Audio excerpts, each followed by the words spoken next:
Hey guys, it is Kara and welcome back to my channel. Thank you for watching today and joining me on this beautiful day in London. And the reason I mention this is because the video today is going to be what I spend in a week in London. And if you notice, I do not have a British accent. I am not from London. I am from the United States of America, but I've been in London now for almost not a year, a month and a half as a digital nomad once travel restrictions kind of lifted for the UK. London has been incredible, but I wanted to give a peek into what my spending is like, not only for the city of London, what the spending is like, but also as a digital nomad. How much does this all cost? Because I think it's a really unique position that's going to become more and more popular as more jobs are remote and allow you to travel. So I think it's a really interesting thing to peek into. I hope you guys enjoy this. And I will say this week is a little different, I would say, than most weeks. Not crazy different, but I definitely went out to eat a little bit more, and then you'll see I went and did an activity that was pretty expensive. I think it actually makes for a really interesting week to look at, but this is a lot of me chatting,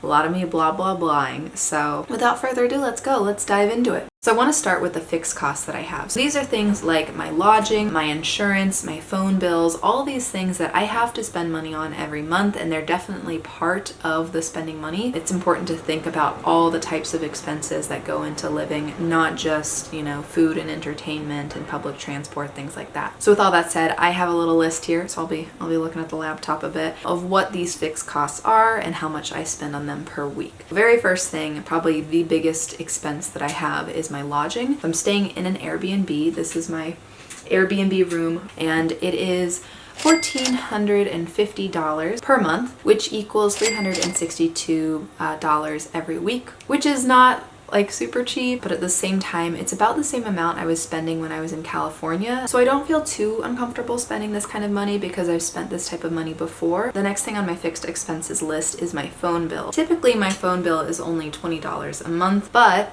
that only works in the United States, so I had to get an international phone plan, and it's quite expensive, to be honest. It is $100 extra a month to have that. It's definitely a lot of money, and even though I'm paying the $100 international, I still have to pay the $20 domestic. I don't get to just cancel that or pause it for a little bit, so it ends up being $120 total per month, which ends up being $30 a week. It's quite a lot, but at the same time, my company has a perk where they give us $120 extra a month for our phone and Wi-Fi bill. I'm not paying anything for Wi-Fi right now. It's part of the Airbnb. So in my head, it's kind of justified to have an expensive phone bill because my company's kind of paying for it. But at the same time, if I had a lower phone bill, that money would just be going straight to my bank account instead. So my next thing is traveler's insurance. So this is something that if you were a native London person, you wouldn't need to be spending money on. But if you're like me and you're a digital nomad, you're out traveling to different places while working, you're definitely going to need traveler's insurance. Not only does it help in case any flights ever get canceled or something of yours gets stolen, but what I really got it for is the health insurance part. And it ends up only being $100 a month, completely worth it, ends up being $25 a week for me. And my last fixed cost that I have is car insurance. I do not have a car out here in London, but I do have one back in the United States. It is not being used right now that I know of. You can rent out your car and do stuff like that, but I just don't feel comfortable doing that at this point, and I don't mind paying a little bit extra for car insurance. So I'm paying $70 a month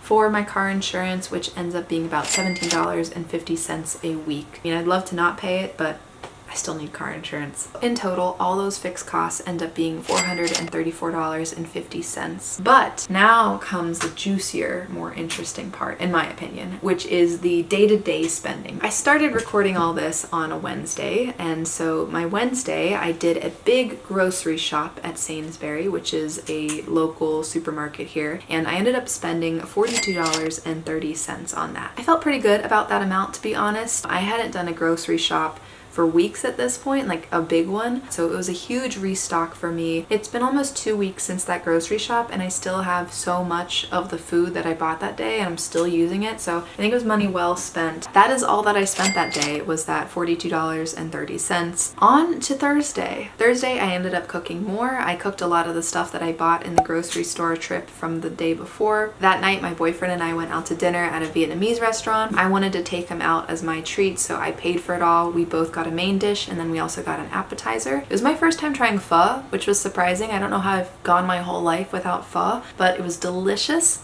and now I want pho all the time. But the total price ended up being $40.59 for both of our meals and the appetizer. Not too bad. It was really good food, and I think it was pretty good for the amount of food that we ended up getting. My total for Thursday was just that $40.59 because I spent nothing else that day. On to Friday. So Friday in the morning, my boyfriend and I went to his gym at his apartment complex. I didn't have to pay for any of that, which was really nice. He's allowed to bring in guests for free. That plus walking all through London, because there's so many places to walk, has been my main form of exercise while I'm out here. After the gym, I worked for several hours, and then I ended the day early to meet up with one of my coworkers from London, which was really fun. It was the first coworker at my current company that I've ever met in person because, you know, pandemic, everyone's working remotely, stuff like that. So it's funny that I ended up not meeting a coworker from the States as my first person I met. So it was really cool to see her in person. We ended up meeting around Hyde Park, and then we walked for like an hour and a half. We went to an Italian restaurant. I got a really yummy pasta. That pasta was $19.20 total for me. I had leftovers, but then I ended up giving it away to someone I found on the street. So I didn't get any leftovers from that, but it was okay. And then the public transport cost to and from ended up being $9 total for me because I took the tube and I also took a bus on the way back. And for the whole day, I ended up spending $28.20. Honestly, it was a good Friday. All right, so next is Saturday. And before I even calculated any of my expenses, I was already sure that this was going to be my most expensive day. I spent the whole day out and about in London. So it was a very busy day. I started the day by going out and meeting up with my boyfriend because we met up with his family and they took us out to kind of a lunch brunch thing. I got a really cheap meal. I got soup, which was £5, but they ended up paying for it, so I didn't have to spend any money, which is really nice. We then walked down the London canals for almost 2 hours, I would say. We went to a cafe afterwards where I got this overly sugary iced chocolate drink. I didn't have to pay for that either because the family paid for that again, which was very sweet of them, especially because I was a bit of a klutz during the cafe visit and I like stepped on the table and the table was wobbly, and then the hot coffee ended up spilling everywhere, including my boyfriend's dad's foot. Not ideal. It was a little embarrassing. And right after, my boyfriend and I went to birthday parties. Then we all went out to dinner where I got dim sum, which was, how much was it? $12.29 for the dim sum. And then afterwards, after everyone was done with dinner, we went to a virtual reality arcade. It looked like a Black Mirror episode, honestly. It was a really cool space, but honestly, quite overrated. I don't think it's a hot take for anyone in our group because it ended up having a lot of technical difficulties, and I think almost half the group ended up quitting earlier than the 70 minutes we were given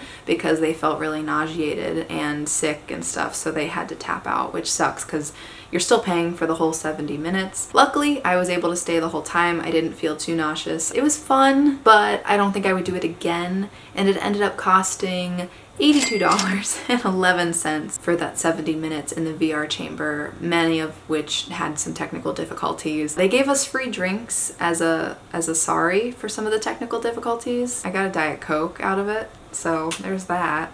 The public transport to and from and like the whole day was $9.06 in total, with the dinner, the virtual reality arcade, and public transport.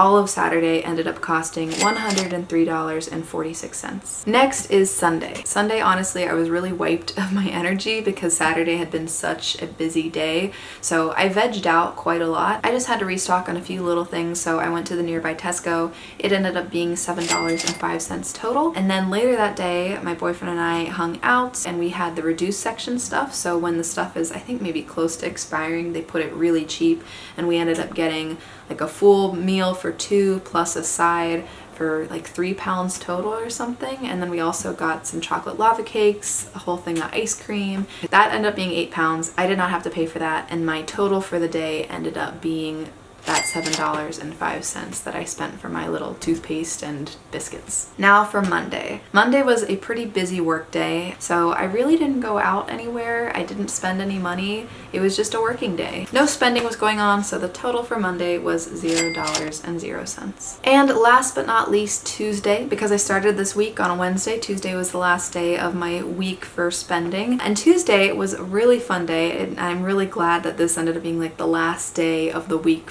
because I feel like it was such an amazing day for me. I ended up taking the day off because my boyfriend and I were celebrating our 6-month anniversary, and he had told me months ago, I think, to take that day off because he had some surprise for me. I went and bought a face mask, like a pumpkin face mask, because I wanted to do like a couple spa day together. And then I ended up getting, because I was a new customer at the body shop, I got a free shower gel included. Even though I got the free stuff, it was still so overpriced. Like I would never normally pay that much for a face mask. So I ended up paying $25.24 for that face mask. I then went to a grocery store and bought a bunch of fancy foods for like a charcuterie board, and the total for that ended up being $29.78. It felt really worth it to me because it was delicious and I got to have a really fun time with my boyfriend. We did like a little fancy picnic together, and there's so much cheese and crackers and stuff left over, so I ended up still using that for like the rest of the week, which was really nice. It wasn't just food, but it was creating a nice experience for us, which